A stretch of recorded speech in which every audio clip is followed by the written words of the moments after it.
దివ్యాంగుల సంక్షేమానికి రాష్ట్ర ప్రభుత్వం అంకిత భావంతో పనిచేస్తున్నట్లు రాష్ట్ర సాంఘిక దివ్యాంగుల సంక్షేమ శాఖ మంత్రి డాక్టర్ డోలా శ్రీ బాలా వీరాంజనేయ స్వామి తెలిపారు. లూయిస్ బ్రెయిలీ 217వ జయంతిని పురస్కరించుకుని ప్రకాశం జిల్లా కలెక్టరేట్ లో జరిగిన రాష్ట్ర స్థాయి వేడుకల్లో ఆయన ముఖ్య అతిథిగా పాల్గొన్నారు. కలెక్టరేట్ వద్ద ఉన్న బ్రెయిలీ విగ్రహానికి పూలమాలలు వేసి పుష్పాంజలి ఘటించారు. అనంతరం కలెక్టరేట్ లో నిర్వహించిన వేడుకల్లో మంత్రి మాట్లాడుతూ బ్రెయిలీ స్ఫూర్తితో దృష్టిలోపం ఇతర దివ్యాంగుల సంక్షేమానికి తమ ప్రభుత్వం చర్యలు చేపట్టిందన్నారు. ఇంద్రధనస్సు లాంటి 7 వరాలను ఏకంగా ముఖ్యమంత్రి నారా చంద్రబాబు నాయుడు దివ్యాంగుల కోసం ప్రకటించారన్నారు.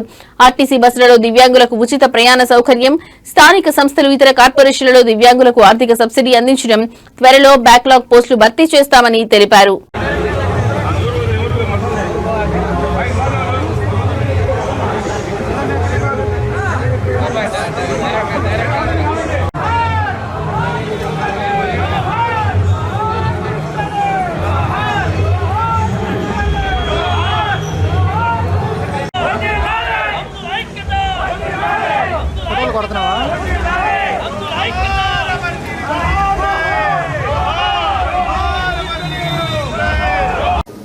అదేవిధంగా ఈ రోజున కేంద్ర ప్రభుత్వ సహకారంతో చాలామందికి అంటే ఆర్థోపెడిక్ హ్యాండిక్యాప్డ్కి కాళ్ళు చేతులు స్టిక్స్, మీకైతే అందులో కొరకు అంతర్జాతీయ దివ్యాంగుల దినోత్సవం రోజున గౌరవ ముఖ్యమంత్రి గారు వచ్చి చాలా వల్లారాలను ప్రకటించారు. అందులో మనకి ముఖ్యంగా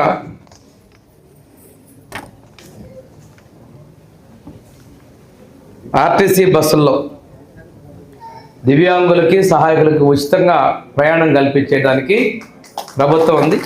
దీనికి సంబంధించిన చర్యలను కూడా మనం ప్రారంభించామని కూడా నేను తెలియజేస్తున్నా.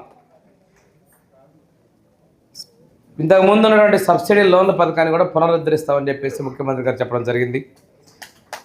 వీరి కోసం క్రీడల్లో ఆటల్లో వాళ్ళు ప్రోత్సహిస్తాము.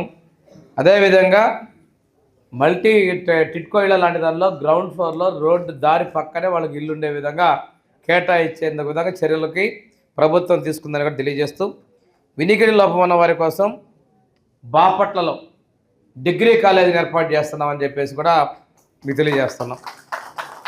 అంతేకాకుండా స్థానిక సంస్థల్లో పంచాయతీలు మున్సిపాలిటీలో కూడా దివ్యాంగుల్ని నామినేట్ చేసే వార్డు మెంబర్స్లో వాళ్ళ లేకపోతే వాళ్ళని నామినేట్ చేసి వాళ్ళకు కూడా ఆ సభలో హక్కు కల్పించేదానికి కూడా మనం కల్పించడం జరిగింది. ఎందుకంటే వారి సమస్యలు చెప్పడం కోసం ఇవి తేవడంలో కూడా మా డైరెక్టర్ రవిప్రకాష్ గారు చాలా కీలకంగా ఏమేమి మన ప్రభుత్వం దృష్టిలో మా సెక్రటరీ సూర్యప్రకాష్ గారు, డైరెక్టర్ గారు, నేను, మన చైర్మన్ గారు అందరం కూడా కృషి చేసి ముఖ్యమంత్రి గారు దృష్టిలో తీసుకోవడం వారు ఆమోదించడం కూడా జరిగిందని నేను గౌరవంగా చెప్తాను.